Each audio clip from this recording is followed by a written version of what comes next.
Hello mga kabibig! Welcome back sa ating bagong YouTube channel. Ito ang pinakamaingay na YouTuber sa balat ng YouTube. Ako si Kabibig, maglabak-labak at dyan with evidence. Ako, ano ba itong mga pasabog ng mga taong nasa kabilang parlor? Sinabihan nilang nag-last-last daw si BP Sara.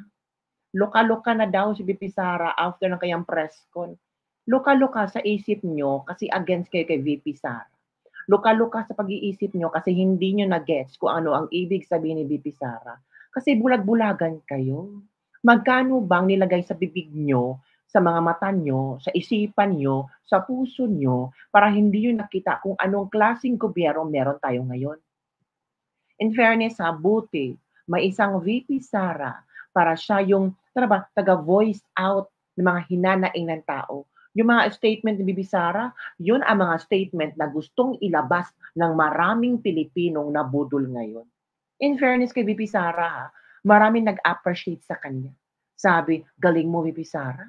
Yun ang gusto kong i-point out. Yun ang gusto kong ihinaing. Ikaw ang nag-deliver. Diba? Pero sabi nila, naku, naloka na si BP Sara. Kailangan i-ano na siya sa mental hospital. Hoy, mental hospital. Baka ikaw ang dapat ilagay sa mental hospital. Yung pagmumukha mo, mental hospital ka dyan. Sabi ng iba, dapat ipa-psychiatrist na si BP Sara. Kasi nagpapansin, napapal-epal daw. Diversion tactics daw. Anong diversion tactics? Hindi niyo na-gets ang kanyang point? Naku, yan kasi mahirap 'pag ang brain cells ay ano na, kulang sa ano ba, kulang sa crude oil. Mahirap sa inyo ba? Nakita niyo na kay BP Sara kalaban.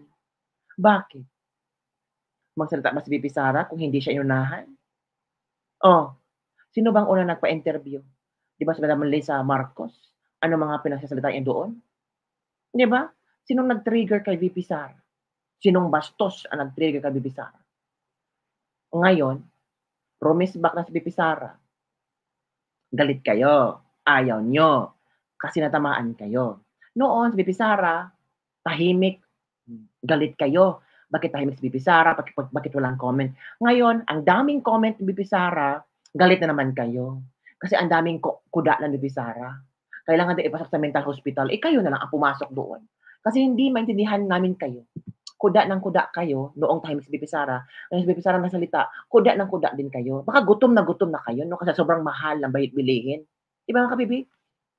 Ito pang young guns, oh. Bakit ang young guns ng mga congressman ang magsalita? Bakit? Spokesperson ba sila ni Pangulong Bongbong Marcos? 'Di ba? Nakakahiya lang 'no? May pinatamaan ba si BP Sara sa mga young guns? Wala. Sino ang topic ni BP Sara? BBM, Amy Marcos. Martin Romualdez hindi pa nga natapos ang story niya. May young guns ba? Na-mention ba kayo young guns sa press ko ni VP Sara? Hindi. Bakit kayo ang paepal? Kayo pala ang paepal. Sabi pa ng mga young guns, oh, hmm, kinondina ng young guns ng Kamara na sina Lanao del Sur. Lanao del Sur ha, First District Representative Zia Alonto Adyong at One Rider Representative Rogie Gutierrez sa pagbabanta ni Vice President Sara Duterte na hukayin ang mga labi ni dating Pangulong Ferdinand Marcos Sr. at itapon ito sa West Philippine Sea. Anong problema doon? Bakit? Bawal bang masalita? Kung ano ang nasa puso ni BP Sara? Kung ano ang gusto niya sabihin? O di joke-joke lang yan ni Amy Marcos? Sineryoso niyo? Ito pa sabi ni, ano, Adyong, oh, threatening to desecrate the dead just to shift the narrative is utterly unacceptable. The Vice President must answer the allegations against her, not to stop to such shameful actions. Bakit? Natapos na ba yung hearing niyo? Sabi ni BP Sara, maghihintay akong tapusin niyo ang hearing niyo, tapos sasagot ako. And in fact, ano problema doon? 'Di ba? Zia Alonto Adyong. Noon ngang gustong ipalibing ni Pangulong Duterte, si Ferdinand Marcos, ang daming nagkuda-kuda na, "Hindi, bawal 'yang magnanakaw. Walang karapatan ilibing sa libingan ng mga bayani." Ang daming liberal, ang daming dilawan. Ang daming nga nagmarcha. Kasi ayaw nilang ilibing si Pangulong Marcos Sr. sa libingan ng mga bayani. Pero ngayon, galit kayo sa sinabi ni BP Sara? Yung wish niyo noon na ipahukay si Ferdinand Marcos Sr., si BP Sara na nagsabi. Bakit ayaw niyong palakpakan? Kasi ito 'di ba ito yung gusto niyo? Pero bakit ngayon parang galit na galit kayo? Kasi Marcos ang nakaupo.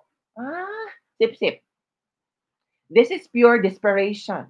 Instead of facing the allegations head-on, VP Duterte resorts to vile threats. It's a clear attempt to divert attention, but no amount of disrespect will cover up her mismanagement. Mismanagement? Talaga ba? Tanungin niyo ang COA.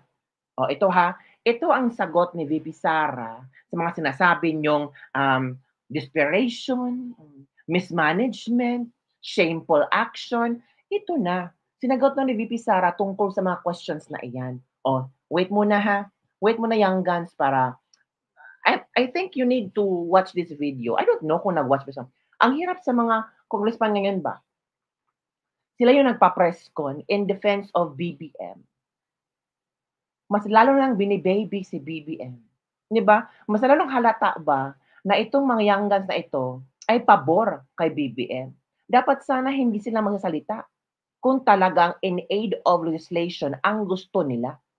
Mas nahalata ng tao na mas pabor sila sa administrasyon. Eh, 'di ba basta congressman ka, dapat fair ka lang, nasa gitna ka lang? Kasi you're doing a certain hearing eh.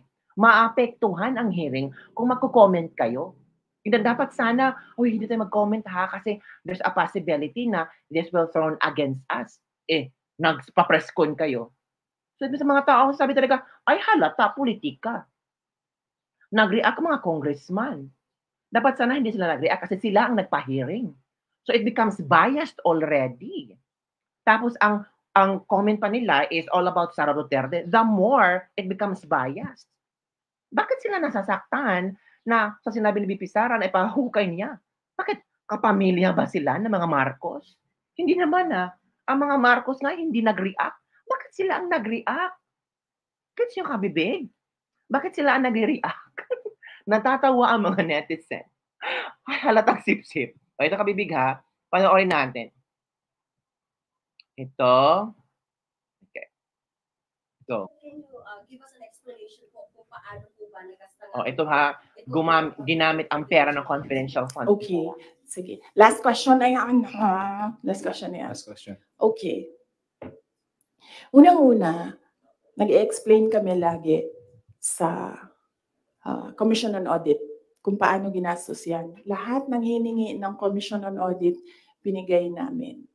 Meron kaming mga hindi nabigay, sinabihan kami ng Commission on Audit, kailangan namin yan. So, we fully cooperated and participated and submitted to the Commission on Audit with regard to the confidential funds.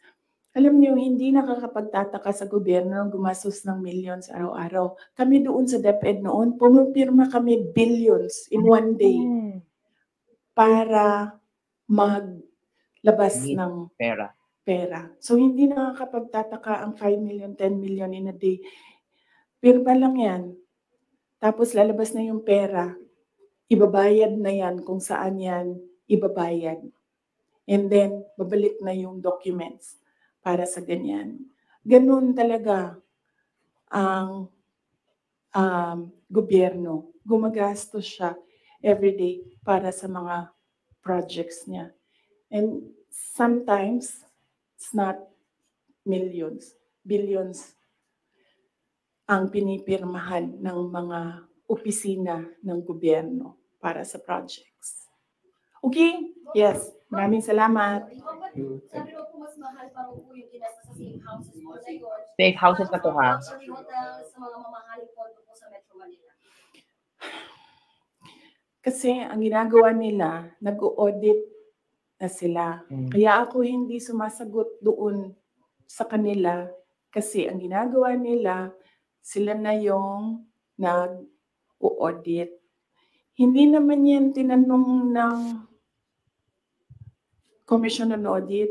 Ang hiningi lang ng Commission on Audit, ano yung documents para sa mga expenditures. Yes. So, sinabmit namin yun. See? And in fact, nakikita nila yun kasi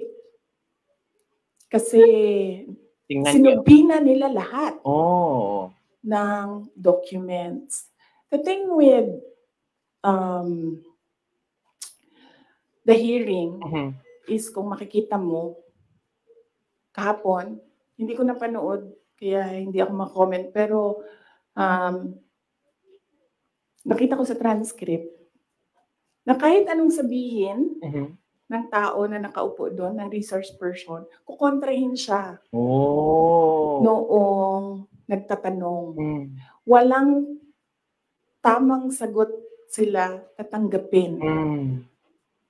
Kahit yung COA na mismo ang nagsabi kung ano yung trabaho niya, hindi nila tinatanggap See? Perfect kasi sila. na sagot. Kasi bakit ba? Kasi nga, sa simula, sinabi ko, gusto nila mag-impeachment. Hindi nila magawa kasi wala silang kaso for impeachment. So, ang ginagawa nila dyan, nagpi-fishing sila na nagpi-fishing, hanap sila ng hanap. Alam nyo, before ako umupo, alam ko, impeachable officer ako. So, binasa ko yan.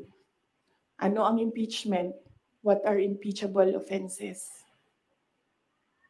Ano ang pwedeng gawin mo na ma-impeach ka? See? Young guns, oh. Binasa Matuto ko yan kayo. lahat.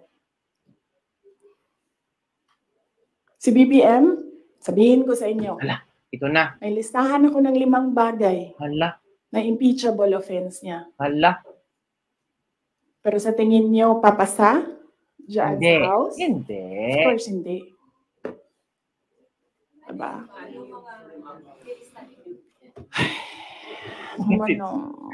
Last question. Last Hindi ba question. kayo napapagod? Last question. Grabe ang energy ninyo. Hindi. Dapat official.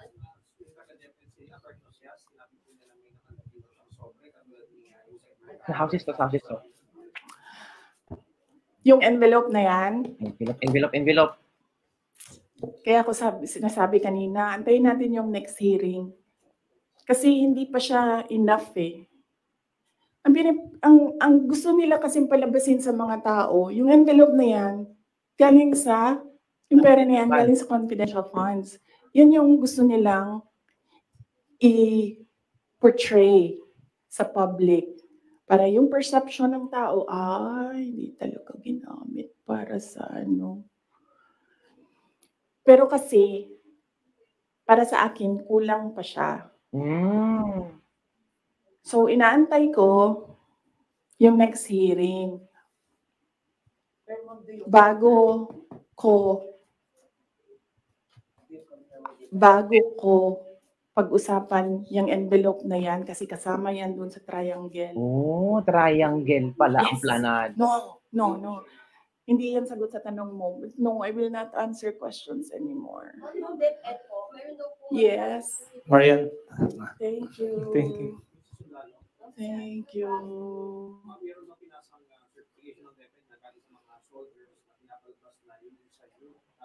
Safe house. Sagutin mo, Sarah, yung safe house. Kasi yun ang mga tinatanong ng Hindi ginamit ang confidential funds sa AFP. See? Hindi din siya ginamit sa YLS. See? Ginamit siya supporting information doon sa mga areas kung saan may nakuha na reports na at risk ang mga bata. Walang binigay na CF sa AFP. Walang binigay na CF sa YLS. Yung YLS lang ang tinanong. Sinabi namin, ito yung areas at risk. Sabi na yung AFP, okay, gawa namin ng paraan. Based on information we gathered doon sa baba. Tingnan nyo. Antayin natin yung next hearing. Antayin natin kung ano yung sabihin doon. Tapos isa-isahin natin siya. Okay. Yes. Yun, tingnan mo kabibig. Yun na nga, mga kabibig. Di ba? Yun na. Ang nangyari. Tapos sila nagsabi pa ng iba na, ay nako, kurako talaga si Sarah. Hindi kasi kayo makinig sa explanation. Agad-agad kayo maniwala sa sa hearing-hearing na yan. O, nag-fishing, sabi ni Bibi Sarah, nag-fishing lang yan, naghahanap lang yan para may maipakaso sa akin na impeachment. O, tingnan nyo.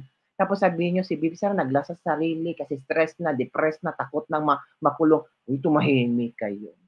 Ang sabi ni Bibi Sara, nagpaano siya sa kanyang tattoo, ni-restructure niya ang kanyang tattoo, tapos ginawa niyo na istorya, ang naglaslas. Ay, mga klaseng utak meron kayo. Baka kayo na maglaslas dyan. Wag po. Nakakahiya yung mga ginagawa niyo. Oo, mga kabibig. Ewan ko sa mga taong ito. Walang ibang maisip kundi ganyan na lang talaga parati. Ay, nako. So, mga kabibig, ano pa ang iyong komento tungkol dito? Kasi nakakahiya sila, no? Sobrang nakakahiya. As in, sabihin nyo talaga nga, sige, gawin nyo lahat para ano si Bibi Sara. Gusto nyo kasi si Bibi Sara na tawag dito, mapahiya. Tapos gusto nyo si Bibi Sara na ma-impeach. Yun ang gusto niyo. Gusto nyo ma-impeach si Bibi Sara. Yun ang gusto ng mga taong iyan. Walang magawa sa buhay. Di ba? So yun lang po mga kabibigan ating latest Lebak for a day. Don't forget to like, subscribe, and share this video para sa mga discussion at pag-usap-usapan. Huwag agad maniwala sa mga pinapakalat na ngayon ha. Oo. Yun lang po mga kabibig. Bye! Share nyo para matauhan nyo napakalat mga fake news. Hindi kayo.